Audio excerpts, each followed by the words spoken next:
Sommes-nous des menteurs? La question implique l'histoire de la sortie d'Égypte, l'histoire de la critique biblique, bien sûr tout ce qui concerne Pessah et surtout ce que signifie pour nous la liberté. La vérité semble être quelque chose d'important et on dévalorise le mensonge. Qu'est-ce que c'est qu'un mensonge? C'est le fait de faire de façon expresse, de dire quelque chose volontairement, une chose qui soit contraire à la vérité. Or, dans notre paracha, Bo, nous sommes dans l'Exode, nous sommes dans le chapitre 13 au verset 7, on nous demande quasiment de déclarer une parole mensongère. Voilà ce qu'on nous dit, ce sont des matzot qui seront mangés pendant ces 7 jours, etc.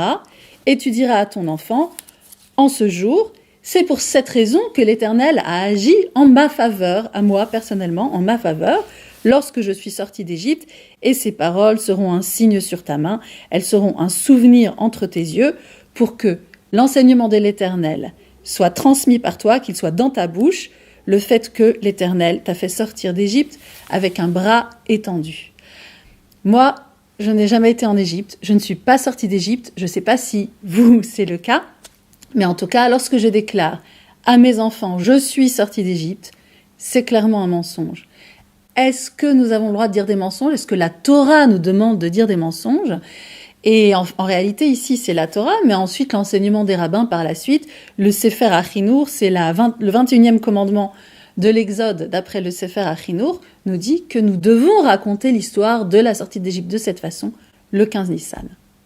C'est très surprenant, parce que dans notre tradition, la parole a énormément de valeur. Il y a toute une série de lois qui s'appellent les lois du Lashon Hara, du mauvais langage, qui interdisent le mauvais langage.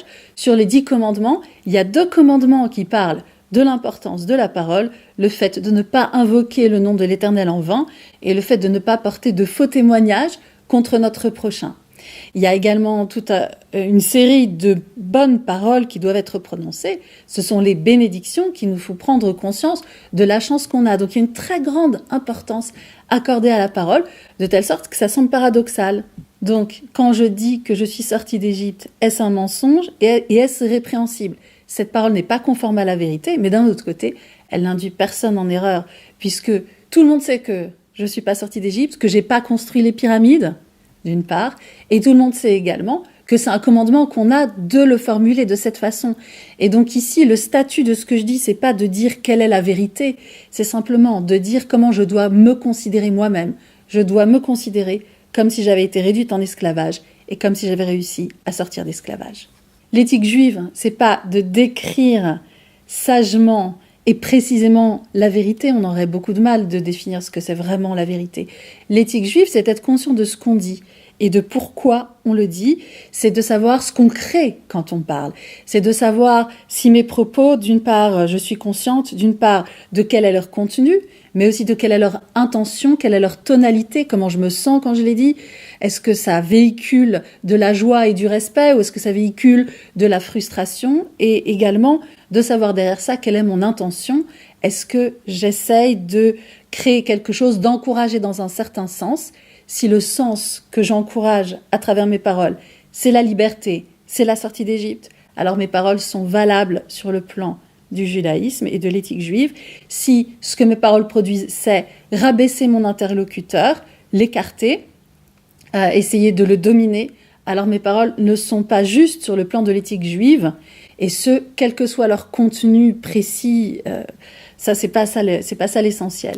Quand on voit par exemple sur Internet tous les endroits où on peut cliquer et ça génère des revenus à la personne qui a mis le lien, quand on voit ça, on sait que l'intention c'est de générer un apport financier à quelqu'un. On sait que le contenu, il peut être vrai ou il peut être faux.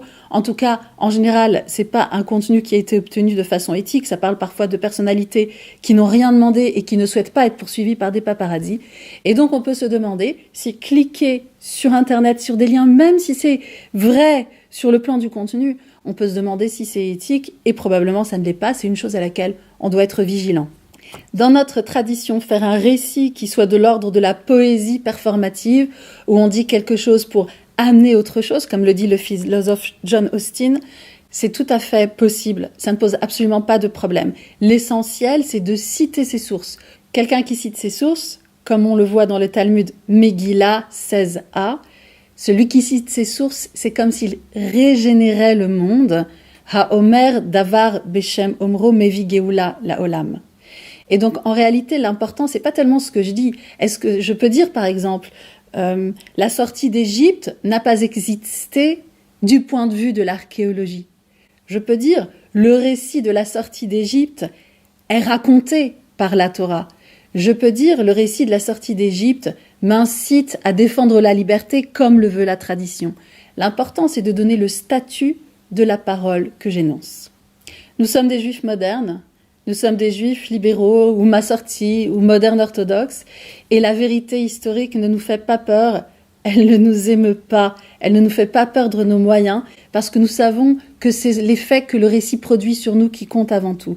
Et nous savons également que ça nous donne des éléments de contexte, et le contexte, c'est ce qui a été important depuis toujours pour nos sages, depuis les Tanaïm, jusqu'à Rabbi Saadia Gaon, jusqu'à Rashi, jusqu'aux sages modernes, en passant par en réalité toutes les sages de notre tradition. C'est normal de poser des questions sur les sources, c'est normal de rechercher leur contexte, et le contexte historique fait partie de ces outils. Si le récit n'a pas vraiment eu lieu, mais qu'on s'est mis tous d'accord pour le dire, qu'on le fait depuis 2500 ans et que ça nous apporte quelque chose, c'est encore plus merveilleux, et c'est ce qu'apporte la vérité historique à l'étude de la Torah et aux recherches du sens de notre tradition. Un juif, c'est quelqu'un qui répond à une question par une autre question et qui sollicite, qui recherche l'origine des sources, l'origine de la parole, et qui recherche quelles sont les paroles de liberté. C'est ce que nous faisons chaque fois que nous étudions la Torah, et c'est ce à quoi nous enjoint notre paracha, le Seder de Pessah. Et pour ceux qui souhaitent voir un résumé du Seder de Pessah, c'est possible aussi de le voir dans les liens liés à la vidéo. Alors que ces questions continuent à nous accompagner ce Shabbat et tous les jours de notre vie. Shabbat Shalom.